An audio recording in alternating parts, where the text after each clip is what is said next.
Magandang araw po sa inyong lahat mga kabayan. Nandito po kami ngayon sa shop ni ng ating technician si Jason. At may dumating po na parcel sa Lazada po ito. So i-unbox po namin kung ano ang laman. So let's go. And siguro sa 28 po, sa April 28 ay magso-soft opening kami. Kasi halos kumpleto naman na po ang aming tools. What is that? Brand. Mga screw. Tapos isulat na lang natin, no, ang mga dumating. Tsaka price. May price ba? Kalagay? Wala, no? Kita niya. Hindi pala magkita ang price. Sa microscope niya. Ipit clip. Katungguan, vacuum. Oh. Ang pangtanggal ng LCD. LCD. Ayan. So, guys. Bali, dalawa. Isarap din nila. Unyan lang na to receive, no? Yun lang. Para kuha na to.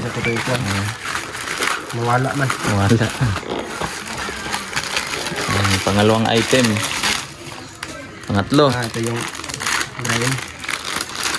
grind ng mga motherboard. Pang-grind ng yung mga pandikit. Okay. Okay. Pangatlong item. Ito siguro yung mat ba? No? Mating? Mating. Ayun. Mating. Ito lang pang repair. Para hindi masunog. In case na dito sa mesa mag-repair, at least may protection siya. Hindi siya masunog. Tatlong item. Sa duha. Tatlo ba? Ay, apat. Apat pang lima. Ito yung LED.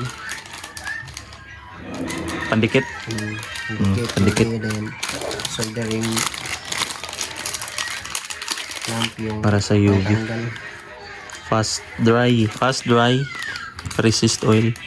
Pang sulda. Ay, tara. Isa lang to, di ba? No? Yan, sama sila. 1, 2, pang limang item. Siguro marami to. Isa lang ang seller na nakuhanan, kaya siguro isa lang. Isang deliver na lang. Pang back glass ng iPhone. Backglass ng iPhone. Backglass pala. Parang may Trisbee, oh. USB yan. Trisbee. Ang open ng LCD. Yun. May tools din. Mabuti, maraming tools. Pang open ng LCD. Pang open. Diba? Then, Parang may kutsilyo, oh. ito na yun. Ang iba. May brush pa.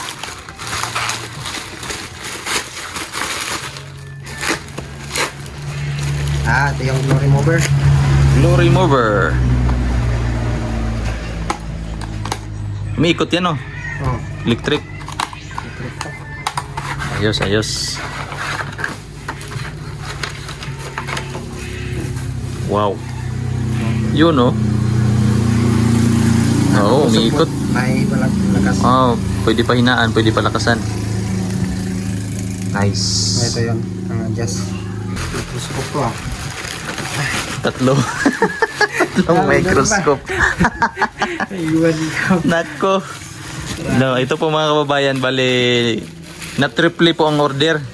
Imbis na isa lang sana, hindi namin nabantayan na yung item pala na order, tatlo na. Ito, Soldering glue, oil. soldering oil. Ayan. Tapos, yan. Ito ang medyo masakit sa bulsa. Tatlo talaga yan eh. Tatlo talaga, oh. Ay, nako. Nagkamali sa pag-order. Ngayon, ang gagawin na lang namin dito mga kababayan, bali, yung isa, sa kanya na lang, bali, babayaran niya na lang to para may gamit siya, isa. Tapos itong dalawa na lang sa akin. Ayan guys. Wow. Ah, digital microscope. Pero, kuha ni. Saksak. Oh, para tapos ilapit sa ano no? Mm. Kitang-kita kahit na maliit na mga gamit. Kailangan po nating i-testing. So, iti-testing po namin kung nagpa-function siya. Oh, may ano pa oh. May clip pa, no? Mm. May ilaw pa. Pwede i-zoom. Mm. Wow. Wow.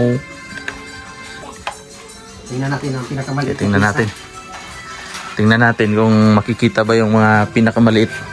Ayan po siya mga kababayan. Nagpa-function naman. Ayan. Nasuzoom na. So, ang purpose po nito para makita po yung mga maliliit na pyesa na tatanggalin ng technician. Yan po. Sample. Kaso, yun. Yan. Yan po ang kanyang purpose. Tinawin. Yan. Ang So, technician po, bali dyan na lang po siya titingin. Tapos, yan, galaw-galaw lang yung pyesa na titingnan. Nakauwi na po ako mga kababayan. Galing po sa pagpapagawa ng cellphone doon sa ating technician. So, ngayon po ay magpapagiling kami ng mais. Ito po ang gagawin naming bigas para po saingin at kainin. So ngayon po hiniram ko itong tok-tok ni Kuya Ervin para sakyan. Para kargahan ko kasi hindi po ito kaya ng motor, 2 sako.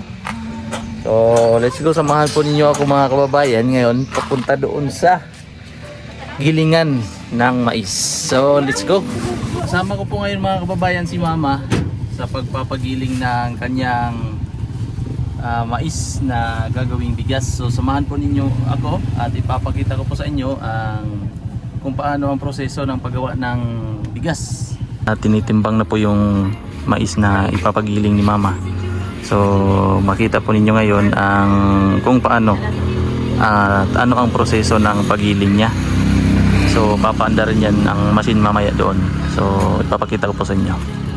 So ito po ang gilingan mga kababayan. Mamaya-maya po ay paandarin na yung makina at ipapasok po dito, balihigupin dyan. So dito na po ang proseso niya. Dito na po lalabas ang mga bigas. Dito pala bigas. Yelo. Bigas na dito. Ayan po at pinapaandar na yung makina. Parang makina lang po ito ng jeep. Ayan po, magalaw na siya.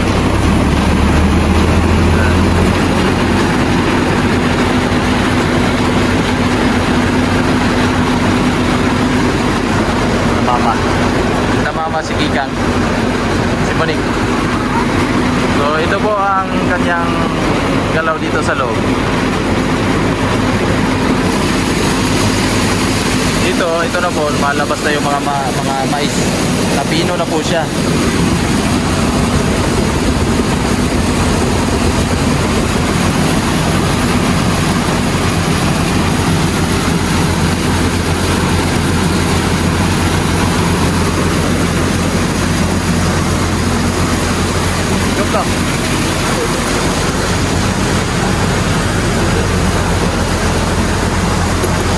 Baby. Apa?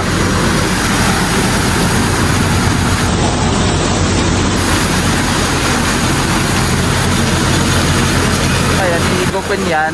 Papasok doon. Hanggang dito. Dito. Mana siya crack corn, boss?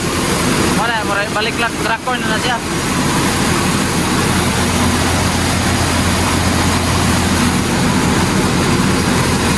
Ito po ang track cord. Napakain sa mga manok. Tapos dito po, isi-separate yung mga makakapal. Tapos dito, pinakamanipis. Ano po, pinakamanipis. Dito ay segunda. Segunda sa manipis. Dito medyo malaki-laki. Yan. Bali, tatlong ano po ito. tatlo ang kanyang kalalabasan.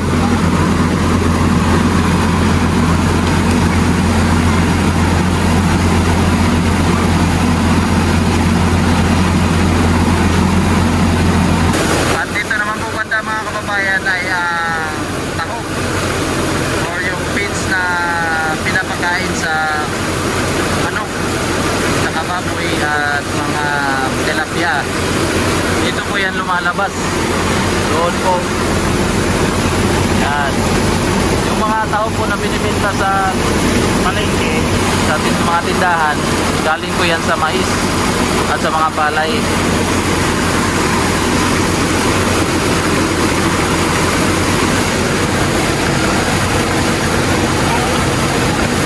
Pagkain sa manok.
Nakauwi na po kami mga kababayan at ito po ang bali bigas po ito, pati ito.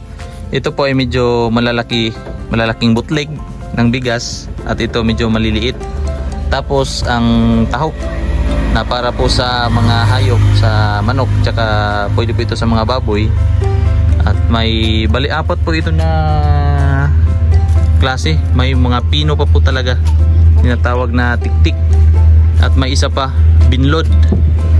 So ayan, bababa ko na po ito.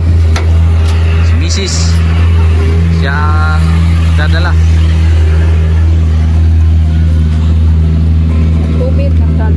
Yes,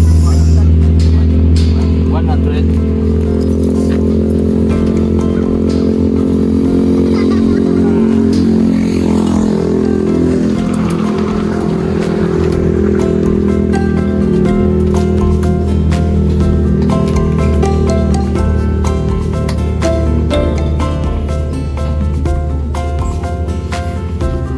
Mayat na yung kapag. Ayat na ba? Mayat na siya bang. Gamay-gamay na yung tiyon. Ako yung taon na ni. Wag yan. Ano yung pag-asa mang no? Ayat na siguro. Baka.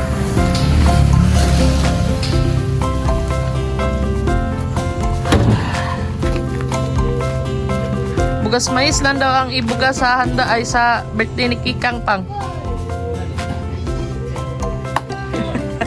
Himabang. Ha? Gani. Sa birthday po ni Kikang, bali hatiin po namin bigas na tawag dyan, palay, tsaka bigas na mais ang isasaing namin para po yung ibang gustong kumain ng mais, may available. Gusto naman ng palay, ano tawag yan? Bigas sa palay. Humay na lang. O humay. Pwede po silang, may dalawang choice po sila. So, hanggang dito na lang po mga kababayan ang ating video para po sa araw na ito, at isang vlog na naman ang ating natapos. Thank you so much po sa inyong panonood at hindi pag-skip ng aking ads. Thank you so much po sa mga nag-share ng blessings, si Tita Redemption Siddiqui at kay Ate Evangeline Villamor. Thank you so much po sa inyong pag-share ng blessings, at ingat po kayo palagi kung nasaan man po kayo ngayon. God bless po sa inyong lahat. Bye bye.